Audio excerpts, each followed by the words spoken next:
कि जिला प्रमुख का पद भी पार्टी बेसिस होता है, प्रधान का भी कहीं ना कहीं पार्टी का रोल रहता है जी। तो वो सब अपने अपने नेताओं को खुश करने में अपनी अपनी पार्टी के हिसाब से लगे रहते हैं। कि जब जब बात आई है महंगाई की, आंदोलन की बात कर लो, धरना देना, ज्ञापन देना, हम लोग पूरी टीम के साथ काम करते हैं। लेकिन जब जो पीड़ित वर्ग है वो जब तक सड़कों पे नहीं आएगा, क्योंकि जो सामने जो लोग बैठे हैं वो आपको पता है कितने लेवल पे झूठ की दुकान चलाते हैं। सगला बहना राम राम, मैं थारो देसी पत्रकार रवि। खबर लोग चैनल पर थारो बहुत बहुत स्वागत है। पिछला कुछ समय पहले आप यह चीज़ सुनी ही कि जिला स्तर पर प्रधान संघ को जो गठन करो जा रहे है, बी के बाद में वो ही गठन है जो प्रदेश स्तर पर भी करो गयो, प्रधान संघ को गठन करो गयो। जिला स्तर पर भी प्रधान संघ का अपने जो जिला अध्यक्ष बनाया गया है दिनेश जी सुंडा, नवलगढ़ प्रधान। और फिर जब प्रदेश स्तर पर प्रधान संघ को गठन करो गयो तो बिकमैनी जो दिनेश जी सुंडा नहीं जो प्रदेश का अध्यक्ष बनाया गया प्रधान संघ का। अब जो प्रधान संघ को गठन हो इसके पीछे की रीजन है, की वजह है कि इसकी शुरुआत करी गई, कौन सी है की समस्या ही बी की वजहों की प्रधान है जो एक साथ में होया। क्योंकि देखा कि बहुत बार ही जो प्रधान चुना जाए अलग अलग पार्टियां चुना जाए और बी के बाद में पार्टियां को सहयोग रहे है। लेकिन प्रधान संघ को जब निर्माण करोगे हो तो बिकमान आज प्रदेश स्तर पर भी जो हर एक पार्टी छोड़ के प्रधान ही जो एक साथ बैठे हैं, इसके पीछे कौन सा यहाँ का उद्देश्य है, कौन सी समस्या ही को समाधान करवाने के लिए जो निर्माण करोगे हो, पूरी जानकारी ले से पूरी बातचीत कर से वीडियो लास्ट तक देखिए तो बिगमान पूरी जानकारी जो था मिल जाती। भाई नमस्कार। नमस्कार और सभी को राम राम जी। प्रधान फोरम की अगर बात करी जाए, प्रधान संघ की अगर बात करी जाए, जिला स्तरों शुरुआत लेके जो राज्य स्तर तक भी लेके जानो, सबसे पहला सवाल मेरे भाई साहब यही है कि इसकी शुरुआत की जरूरत क्या पड़ी कि इस तरीका है जो प्रधान को एक संघ को गठन करो जानो चाहिए जिला स्तर पर और बन एक होना चाहिए, क्यों इनकी जरूरत पड़ी? छात्र राजनीति से निकलने के बाद रवि भैया और जब ग्रामीण राजनीति से जुड़े और 2015 में मुझे जिला परिषद सदस्य बनने का जब मौका मिला, जनता ने मुझे चुन के ज़िले के सबसे बड़े सदन में भेजा और 5 साल जब काम किया और जब पहली मीटिंग में गया तो एक ही बात सुनने को मिली कि भैया जिला परिषद सदस्य हो चाहे पंचायत समिति सदस्य हो और चाहे पंच हो, इनका काम एक ही होता है कि आपने अपना प्रधान या प्रमुख चुन लिया, वोट दे दिया, फिर घर बैठ जाओ। तो बड़ी तकलीफ वाली बात महसूस हुई कि आज एक पंचायत समिति सदस्य कम से कम 10,000 लोगों का प्रतिनिधित्व करता है, एक जिला परिषद सदस्य लगभग 50,000 लोगों का प्रतिनिधित्व करता है जी। और इतनी बड़ी संख्या में लोकतंत्र में वोट का अधिक प्रयोग करवा के जो चुन के व्यक्ति आता है उसको केवल इतना ही अधिकार, तो वो बड़ी तकलीफ वाली बात थी। जब मीटिंगें लेनी शुरू की और एक प्रधान के क्या दायित्व हैं उनको भी पढ़ना शुरू किया, सारी चीज़ देखी, तो मुझे ये लगा कि कहीं ना कहीं पार्टी पॉलिटिक्स की वजह से और लोग आगे बढ़ के जो समस्याएं सामने आ रही हैं उनको सामने रख नहीं पा रहे हैं। उसका कारण है कि आज भी मेरा ये मानना है कि देश की लगभग 75 से 80% जनता गाँव में रहती है और विकास के कार्य गाँव में बहुत अधिक आवश्यकता रहती है, वो पिछड़े हुए रहते हैं और ग्रामीण परिवेश से जुड़ा हुआ जनप्रतिनिधि आसानी से ये बता सकता है कि कौन से क्षेत्र में क्या तो समस्या है और जो सरकार की फ्लैगशिप योजनाएं हैं उनको आसानी से उन क्षेत्रों में जाके इम्प्लीमेंट करवा सकता है, उनको लागू करवा सकता है। लेकिन देखने में आया कि उन जनप्रतिनिधियों के पास तो न तो सुविधाएं हैं, न उनके पास कोई जानकारी है और न उनका कोई मोटिवेशन करने वाला है। तब हमने ज़िले के सभी प्रधानों ने बैठ के तय किया, क्योंकि आपको पता है कि जिला प्रमुख का पद भी पार्टी बेसिस होता है, प्रधान का भी कहीं ना कहीं पार्टी का रोल रहता है जी। तो वो सब अपने अपने नेताओं को खुश करने में अपनी अपनी पार्टी के हिसाब से लगे रहते हैं। तो हमने हमारे ज़िले के 11 प्रधान हैं, उन्होंने बैठ के तय किया कि हमें जनप्रतिनिधियों के हित के लिए पंचायत राज, क्योंकि जनप्रतिनिधियों का हित भी जनता के हित से जुड़ा हुआ है, क्योंकि जो जनप्रतिनिधि चुन के गए हैं उनको पूरी जानकारी सुविधा मिलेगी तो ही तो वो फ्लैगशिप योजनाएं लागू कर पाएंगे। तो अपने को इनको मजबूत करना होगा, पंचायत राज को मजबूत करना होगा ताकि ज़्यादा से ज़्यादा जनता के काम हो सके, सेवा हो सके। तो हमने सिंघाना में एक मीटिंग का आयोजन किया, सारे प्रधान इकट्ठे हुए और उसी समय तय किया कि क्योंकि कोई भी चीज़ करने के लिए देखो नेतृत्व की आवश्यकता होती है, एक परिवार में भी एक मुखिया की आवश्यकता होती है। तो सभी ने सर्वसहमति से ये जिम्मेदारी मुझे दी और उस समय हमने ठाना कि इस तरीके के क्यों न जिलाध्यक्ष हर जिले में बनाए जाएं और हमने उस मुहिम को आगे बढ़ाया, काफ़ी ज़िलों में बात की, प्रयास किया, तो कई ज़िलों में हमारे जिलाध्यक्ष बन गए और वो सब पार्टी पॉलिटिक्स से ऊपर उठ कर अपने अपने ज़िलों में मुख्यमंत्री जी के नाम पे ज्ञापन भी भेजना शुरू कर दिया। बहुत बड़ी बात यह देखा कि झुंझुनू चीज़ की शुरुआत हुई, झुंझुनू चीज़ में अग्रणीय है। परिवार की बात करी तो एक परिवार में अगर 5 भाई हुए तो छोटी छोटी चीज़ें लेके मनमुटाव रहे हैं। 11 प्रधानन एक साथ में लेके आना, अलग अलग पार्टी अलग अलग विचारधाराओं जुड़ेड़ा, कि तरीकों पॉसिबल हो पाए, वो कौन सी की चुनौती भी जी टाइम ही? देखिए, मेरा ये मानना है कि असंभव कुछ भी नहीं होता है। अगर आप पॉजिटिव सोच के साथ और अच्छे विचारों के साथ किसी भी काम की शुरुआत करते हैं तो ये सच्चाई है कि सच्चाई की जीत होती है। हाँ, कहीं अगर छल कपट की भावना हो, कोई दुराचार की भावना हो, केवल निजी हित की भावना से अगर कोई काम करे तो वो चीज़ें पॉसिबल नहीं होती है। और जब एक खुले दिल से, साफ दिल से और सबके भले के हिसाब से सबको साथ लेके चलने की भावना के साथ अगर कोई भी काम करता है व्यक्ति, चाहे परिवार में, चाहे पार्टियों में, चाहे अन्य किसी भी क्षेत्र में, चाहे बिजनेस में, तो वो सफल होता है। और यही हमारे साथ जुड़ा हुआ है कि हमारी टीम में कोई भी व्यक्ति, आप देखते हो, चाहे विधायक महोदय हैं, चाहे हमारी पूरी टीम है, वो सारे के सारे निस्वार्थ भाव से अपने क्षेत्र में दिन रात विकास कार्यों के अलावा सामाजिक सरोकार के सेवा के काम हैं उनमें भी लगे रहते हैं। उसी का नतीजा है कि हमारे जो 11 प्रधान हैं उन्होंने सबने सर्वसम्मति से एक साथ भावना से चले। और अभी भी उसके बाद भी जब आगे की मीटिंगें हुई, जयपुर में जब मीटिंगें हुई और जब ज़रूरत पड़ी कि जिले लेवल पे तो हो गई, और अब माननीय मुख्यमंत्री जी से भी बात करनी है, मंत्रिमंडल से भी बात करनी है, अधिकारियों से भी बात करनी है, क्योंकि राजस्थान की बड़ी विषम परिस्थितियां हैं, लंबा चौड़ा क्षेत्र है। बिल्कुल। और हर व्यक्ति आज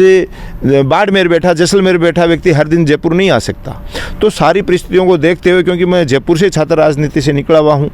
और कार्यशैली को देखते हुए और साथ ही सभी प्रधानों ने ये बैठ के जिम्मेदारी हमारे संरक्षक के रूप में सकराम जी चोपड़ा हैं जो टोंक से मालपुरा से आते हैं, उनको जिम्मेदारी दी। हमारे अजमेर के साथी हैं शैतान जी, हमारे भीलवाड़ा के काफ़ी साथी हैं उदयलाल जी, चित्तौड़, मतलब काफ़ी ज़िलों से सभी ने बैठ के निर्णय किया और प्रधान संघ के प्रदेश अध्यक्ष की जिम्मेदारी मुझे दी। मैं इतना ही कहना चाहूँगा कि अच्छी भावना से किया गया काम हमेशा सफल होता है। और हमारा सौभाग्य मानिए कि 2 बजे प्रधान संघ के चुनाव हुए, मुझे जिम्मेदारी मिली, और 4 बजे हमने मुख्यमंत्री जी से टाइम ले लिया, क्योंकि पॉजिटिव सोच के साथ काम कर रहे थे। माननीय मुख्यमंत्री जी से हम मिले और उनको हमारी भावनाओं से अवगत कराया कि ये लोग ग्रामीण लेवल पे काम करते हैं, और जो शुरुआत में जिस तरीके के मानदेय या जो सुविधा इनको दी गई थी उन्हीं पे आज तक वो डर्रा चलता जा रहा है। आज संविदा कर्मी का भी मानदेय एक प्रधान से, एक सरपंच से ज़्यादा है, जबकि एक सरपंच को तो आप देखो एक अपने पूरी पंचायत में कितना घूमना पड़ता है। एक प्रधान के नीचे आज जैसे नवलगढ़ में 46 ग्राम पंचायतें हैं, एक प्रधान जाता है तो कितना लंबा चौड़ा क्षेत्र है। तो ये सारी चीज़ों को देखते हुए, लेकिन हमने विचारधारा पंचायत राज की रखी, पंच से लेके, चाहे सरपंच है, प्रधान है, पंचायत समिति सदस्य है, जिला परिषद सदस्य है और जिला प्रमुख तक की हमने बात रखी। आप देखिए कि कल ही मुख्यमंत्री जी ने मानदेय में सब में बढ़ोतरी की है। जिला प्रमुख का 2000 रुपये बढ़ाया है, और प्रधान का 1400 रुपये बढ़ाया है, सरपंच का 800 रुपये बढ़ाया है, सदस्यों का भी किसी का 100 रुपये, किसी का 50 रुपये, पंच तक को के मानदेय में बढ़ोतरी की है। हालांकि वो आंशिक है, लेकिन हमने एक सीढ़ी पार कर ली। इसका मतलब जो पिछले 1-1.5 महीने से प्रधान संघ का गठन करने के बाद हमारी पूरी टीम जो काम कर रही थी, सब नेताओं के मार्फत हम अलग अलग हमारी समस्याओं को पहुंचा रहे थे माननीय मुख्यमंत्री जी के पास। इसका मतलब हमारी समस्याएं मुख्यमंत्री जी के पास पहुंच गई और उन्होंने इसको स्टडी कर ली है। और मुझे पूरा विश्वास है कि आने वाले समय में हमारी जो भी प्रधान संघ की पंचायत राज के जनप्रतिनिधियों के लिए मांगे हैं, वो लगभग मांगे इसी कार्यकाल में माननीय मुख्यमंत्री जी के ही दिशा निर्देशों में संपन्न हो जाएंगे। बिल्कुल, मैं यह चीज़ भी पूछना चाहूँगा कि जब प्रधान संघ को गठन करोगे, प्रधान फोरम बने हो, तो प्रधाना की कौन सी के समस्या है जो मोस्टली निकल के आई? चलो मानदेय की बात कर ली जाए, इसके अलावा भी पंचायती राज में आज काफ़ी अपने की समस्या है जहाँ पर सुधार की शायद जरूरत है, क्योंकि जिस तरीका शुरुआत पंचायती राज की हुई, भी तरीका आज चाल तो आ रहे हो, और भी जो सुधार की गुंजाइश है, तो प्रधाना के सामने कौन सी है की समस्या ही जो सरकार के सामने रखी जाए और वो समाधान का प्रयास किया जाए? लगभग हमने 21 सूत्री मांगों का हमने ज्ञापन तैयार करके जो फील्ड में जाते हैं तो उन समस्याओं को हमने सामने रखा। जिस तरीके से आज एक नगरपालिका क्षेत्र 90A करके और ज़मीनों में पट्टे देती है और वो पैसा चार्ज करती है आम जनता से, वो निजी आय हो जाती है, जिसकी वजह से नगर पालिका आसानी से डेवलप करा लेती है। और ज़्यादातर ज़मीनें ग्रामीण क्षेत्र में, वहाँ भी औद्योगिक भी कटती हैं, आपके रेजिडेंशियल भी कटती हैं, लेकिन वो पावर पंचायतों को नहीं दे रखा, पंचायत समिति को नहीं दे रखा। अगर वो पावर पंचायत और पंचायत समिति को दे दिया जाए तो गांव का पैसा गांव में रहे और वही वहीं के डेवलपमेंट पे लगे, तो पंचायतों को आत्मनिर्भर बनने में काफ़ी सुविधा मिलती है। आज निजी आय बढ़ाने के लिए, जैसे आज होर्डिंग्स हैं और जैसे गांव में ठेके चलते हैं, आज माइंस चलती हैं, तो उनके द्वारा जो अर्जित DMFT अकाउंट पैसा जो आता है डिस्ट्रिक्ट मिनरल फंड वगैरह का, उनमें अगर प्रधान की भागीदारी हो तो अपने अपने, जैसे आज यहाँ 11 ब्लॉक हैं तो उसके हिसाब से जितना जिले का इकट्ठा होकर आता है उस रेशियो में उस पंचायत समिति को भी उतना बजट मिले। तो सरकार के अलावा भी पंचायत समिति को डेवलप करने के लिए यहीं से जनरेट आय होके काफ़ी सुविधाएं मिल सकती हैं।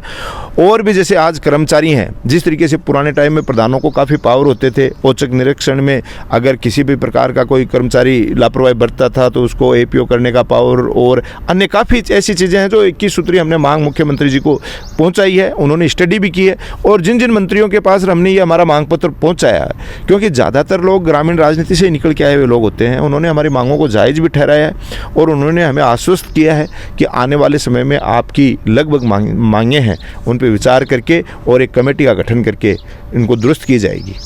बिल्कुल, ये तो बात ही कि प्रधान संघ का आज जो प्रदेशाध्यक्ष बनने के लिए जो प्रयास करा गया और जो समस्या को समाधान के आगे जो लगातार ही जो प्रयास करेंगे। चुनाव जब पंचायत समिति सदस्य का हो रहा है, जी टाइम प्रचार प्रसार चल रहा, जी टाइम भी मिल रहा, प्रधान बनने के बाद में भी मिल रहा है, और आज दोबारा है कि प्रधान संघ का प्रदेशाध्यक्ष बनने के बाद में भी अपन मौका मिल रहा है कि दोबारा पर बातचीत कर रहे हैं। जी टाइम कुछ काम हाथ जो पंचायत समिति की जो देखा, एक वार्ड तक की जिम्मेदारी ही चुनाव लड़ रहा, फिर जब प्रधान बन गया तो पूरी पंचायत समिति की जो बात होगी कि भाई विकास का काम करवाया जाएगा। आज पंचायत समिति में शायद लगभग 2 साल होना आ रही हैं, 1.25 साल को जो कार्यकाल है जो होना आ रहे है, तो एक मायने कौन सा यहाँ का प्रयास करे गए ही पंचायत समिति में कि जो विकास भगवान हुए है। आप देखिए, लगभग हमें 1.25 साल प्रधान पद की जिम्मेदारी मिले हुए हो गया, जिसमें लगभग 4-5-6 महीने तो आपको पता है इस कोरोना जैसी महामारी के चपेट में आ गए। लेकिन हमारी पूरी टीम ने एक विजन के साथ काम किया, क्योंकि हमारा लक्ष्य यह है कि हर दिन का सदुपयोग होना चाहिए। उसमें हमने विजन तैयार किया कि आने वाले समय में युवा हमारे देश का भविष्य है, तो उनके लिए फुल प्रूफ प्लान। तो आज हमने हमारी स्कूलों की चाक चौबंद व्यवस्था कर दी, उनमें किसी भी प्रकार की कोई भी समस्या हमने नहीं छोड़ी।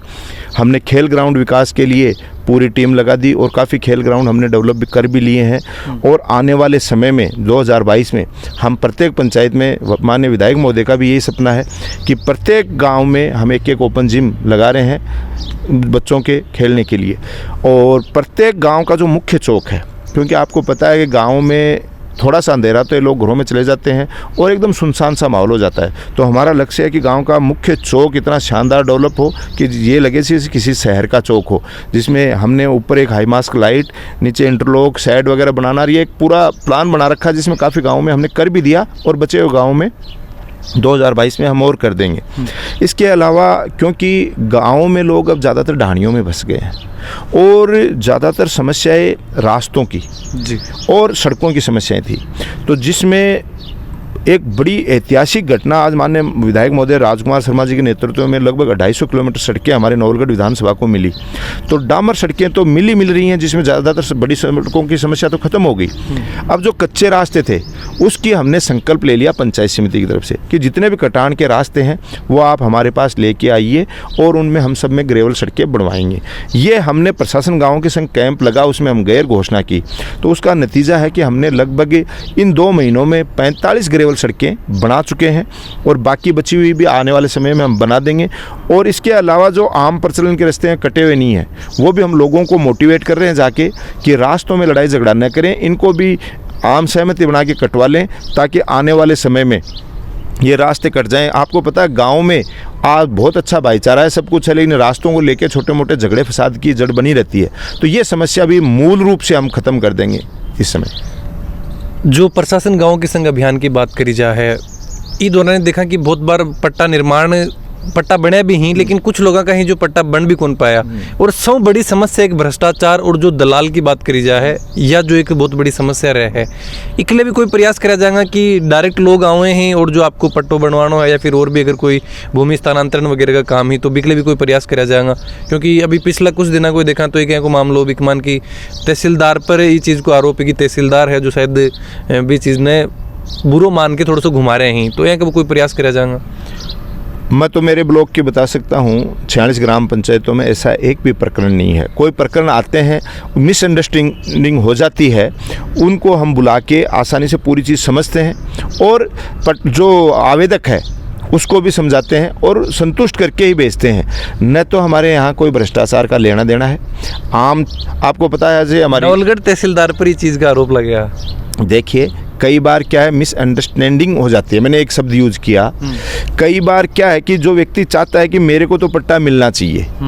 वो उस गहराई में नहीं जाता कि उस ज़मीन का टाइटल क्या है। आपको पता है नियम विरुद्ध, चाहे तहसीलदार हो, चाहे एसडीएम हो, चाहे पटवारी हो, चाहे ग्राम सेवक हो, कोई भी